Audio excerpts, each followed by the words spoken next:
high-functioning bureau. Hey guys, I'm gonna try to speed run, And the idea of the benchmark story was run, simply really that certain see how fast I matters can beat Super needed Mario to be Brothers 3. delegated, not only because, as it were, the master couldn't do everything. He needed an emissary to go abroad and do some of it, but also that he must not get involved with a certain point of view, otherwise he'd lose what it was that he did see. So that's what I'm really saying there, is that there's a good reason why, evolutionarily speaking, the two brain hemispheres are separate. And when you say it doesn't get involved, what's the advantage of that detachment from the involvement? Well, it's that Ramon y Cajal, who you know is a great histopathologist, Yep. one of his findings was that in primates there are more inhibitory neurons than in any other animals, and there are more in humans than in any other primate. And there are many more... And that's speaking proportionally. Proportionately, and there are more kinds as well. So we think that about 25% of the entire cortex is inhibitory. Right. So it's a very strong effect. And the corpus callosum seems to be very largely, in the end, inhibiting function in the other hemisphere. And that is, I think, because over time, the two hemispheres have had to specialize. There are reasons why actually it can't be, I'm not going to go into now, but I was talking about just a few days ago at the evolutionary psychiatry meeting. But there are reasons why the corpus callosum has had to become more selective and to inhibit quite a lot of what's going on in the other hemisphere, because it enables the two to do distinct things. And of course they have to work together, but usually good teamwork doesn't mean everyone trying to do the same role. Right. So differentiation is very important for two elements to work together, and inhibition is one way of doing that. So effectively the two takes on the world, if you like, that the hemispheres have are not easily compatible. Right. And we're not aware of that because at a level below consciousness there's a meta-control center that is bringing them together. So in ordinary experience we don't feel we're in two different worlds, but effectively we are. And they have different qualities and different goals, different values, different takes on what is important in the world and what meaning of what they put in it. So let me ask you about.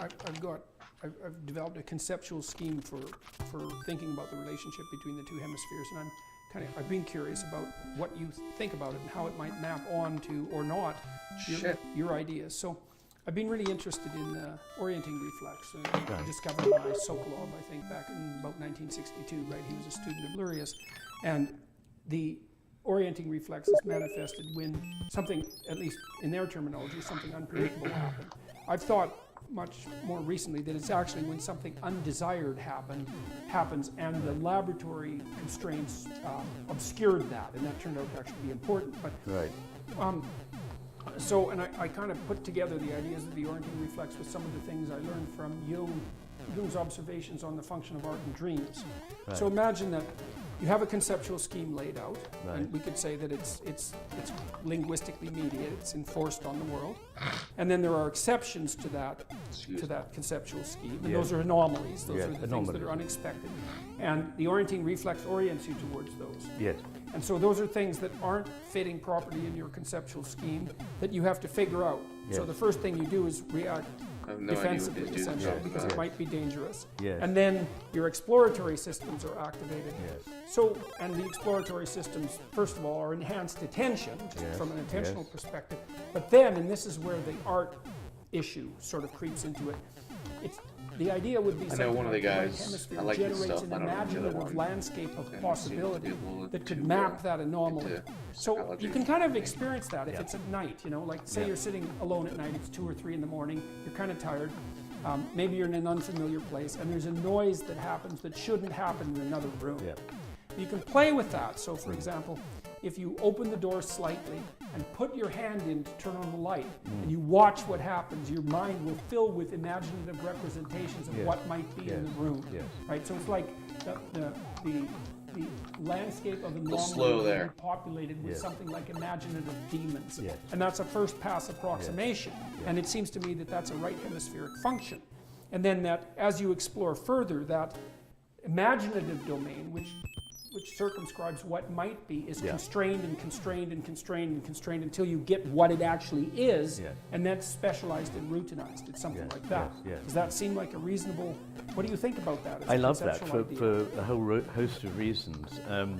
One is you mentioned defense, and one of the ideas behind my hypothesis is that the right hemisphere is on the lookout for predators, Right. Whereas the left hemisphere is looking for prey. And this has been confirmed in many species of both I'd never heard that second part. amphibians and mammals, yes. So when you're in left hemispheric mode, you're more in predator mode, and when you're in right hemispheric Well, mode, you're more in I mean, prey of course, mode. we are not lizards or toads or marmosets or whatever, but in animals, generally speaking, Yeah. this is the case. Getting and grasping, and after all, our left hemisphere is the one that controls Sure, the sure. grasping hand, is left hemisphere, and exploring, which you mentioned, Yep. is more right hemisphere. And when a frontal function is deficient, people often go into automatic mode of the hand of that side. And with the left hand, it's usually exploratory motions, meaningless ones, but trying to explore the environment. And with the right hand, it's grasping pointlessly at things.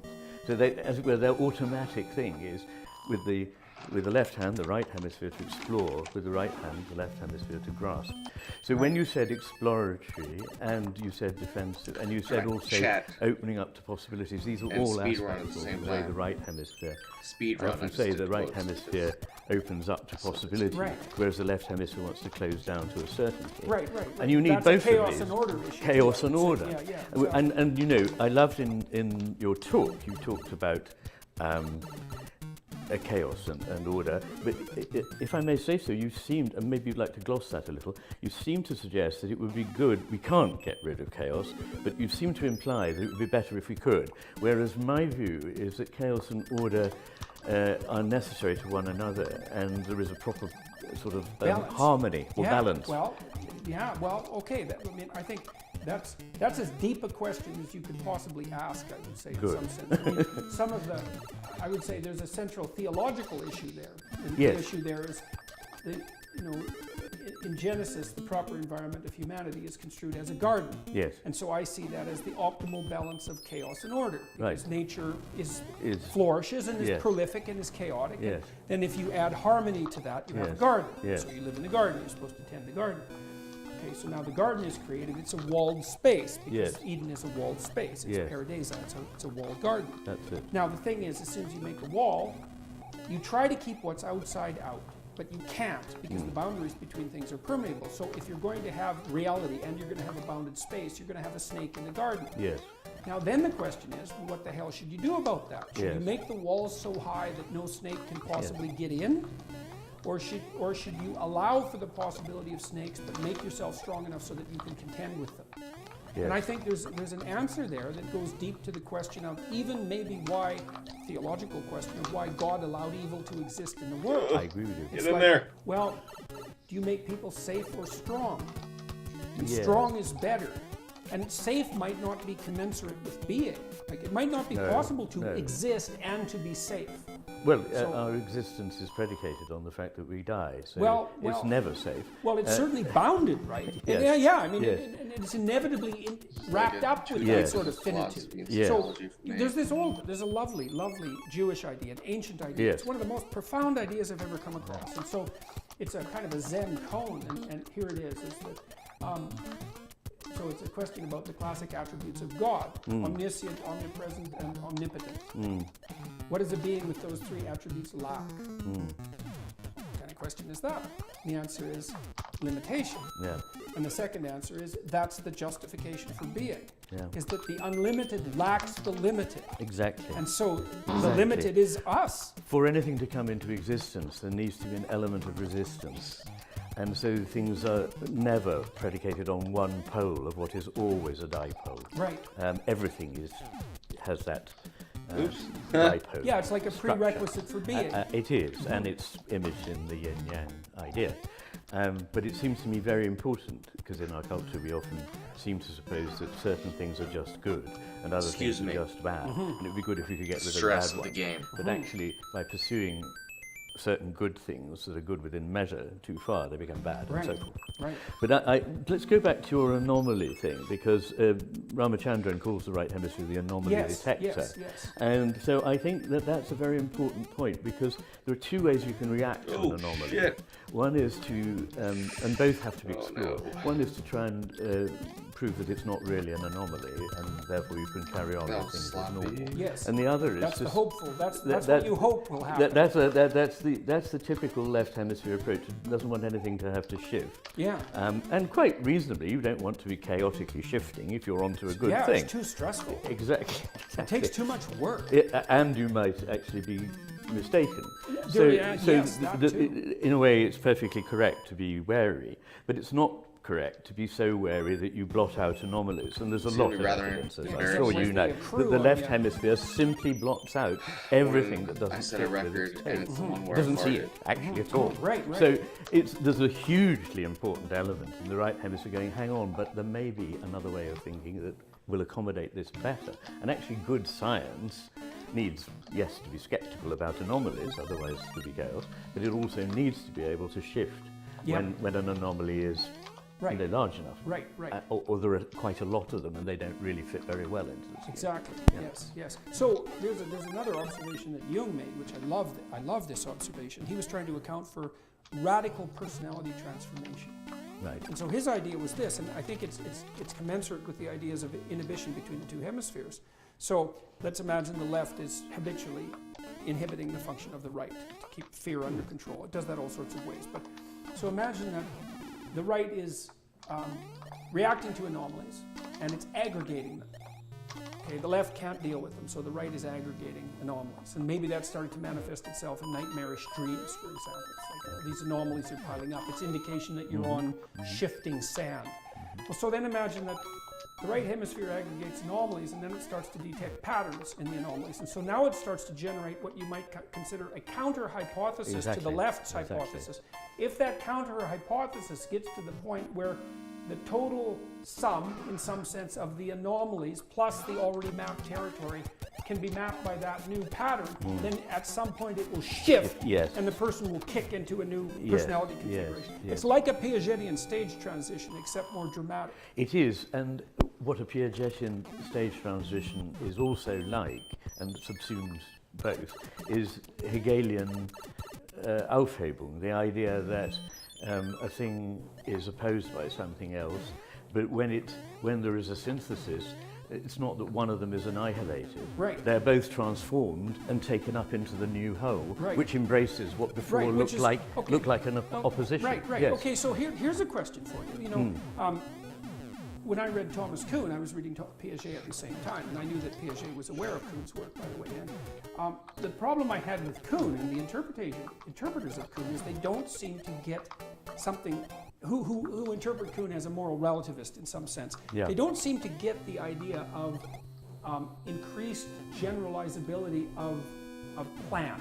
So let's say I have a theory, and My a back bunch of itches. anomalies accrue, and I have to wipe out the theory. And so then I wipe out the theory, and I incorporate the anomalies, and now I have another theory. So Yes. that's a descent into chaos. That's my estimation. That's Okay. the old story. So the anomaly Yes. disruption is the mythical descent into chaos. Yes. And then you reconfigure the Yes. theory with the chaos, and you come up with a better theory. Yes. Okay, the The sort of question is, resurrection. why is it better? And the answer is, well, it accounts for everything that the previous theory accounted for, Plus. the anomalies. Exactly. So there's progress. Always, yes. Yes, exactly. And Yes. so, but Kuhn is often read as stating that there is no progress, that, you know, there's incommensurate paradigms, and you have Yes. to just shift between Yes. them. But Yes. there isn't cumulative knowledge in some sense. Well, I think one thing that we probably would both agree about is that we don't buy the story that, because nothing can be demonstrated There's a glitch definitively, here, and I do not know how to do it. to be So, the case. I'm not gonna There is be able no to do it truth. for you guys. I mean, I think we both believe that there are truths, things that are truer than other things. And indeed, You certainly act that way. well, we couldn't even talk, could Right. we, if we didn't? Yeah, exactly. And even to say that there are no truths is itself a truth statement, which is that it's truer than the statement there are truths.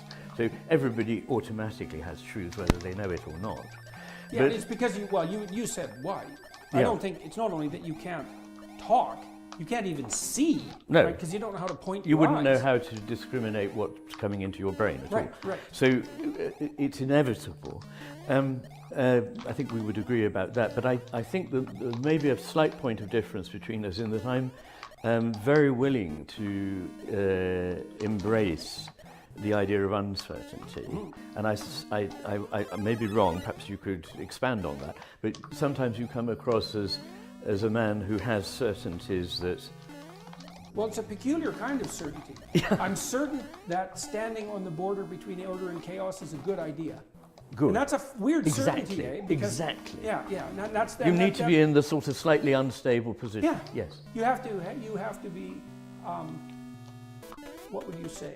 Encountering as much uncertainty as you can voluntarily tolerate. Yes. And I think that's equivalent to Vygotsky's zone of proximal development. I'm and sure I that's also, right. so when we talked a little bit earlier about the idea of an instinct for meaning. Yes. So I think what meaning is, it's the elaborated form of the orienting reflex. But what meaning does, its function, its biological function, which I think is more real in some sense than any other biological function, is to tell you when you're in the place where you've balanced the stability, let's say, of your left hemisphere systems with the exploratory capacity of your right, so that not only are you master of your domain, but you're expanding that domain simultaneously. yes. And I think that when you're there, Yes. and it's a kind of a metaphysical place in some yes. sense, that you're imbued with the sense of meaning and purpose, and that's Yes. an indication that you've Yes. actually optimized your neurological function. Yes, and perhaps we could gloss the idea of purpose, because I think there's a difference between... people get very confused, I think, about the idea of purpose, particularly whether there's a problem that suggesting there is a purpose, and I believe there is a purpose, or there are purposes to the cosmos, not just to my daily life. Yes. Under 17 minutes. That is a record for me. I'm happy with that.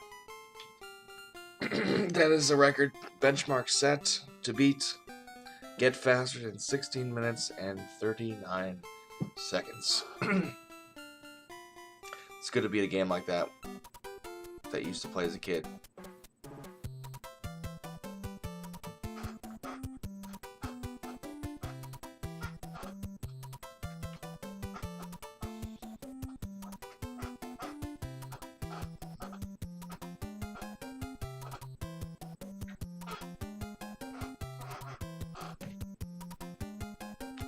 World 3 didn't like. 4, I loved 4. Didn't like the big fishy. I liked the beginning of Skyland when you weren't in the sky, because you got that stone suit. You know, you press down and B, you turn into a stone statue, which was pretty cool. Iceland, I hated. Pipeland was pretty hard after the second and third level. But you got the hammer suit too, which is a rare suit to get. Anyway, that is my benchmark run for Super Mario Bros. 3. Thanks for watching, if you did.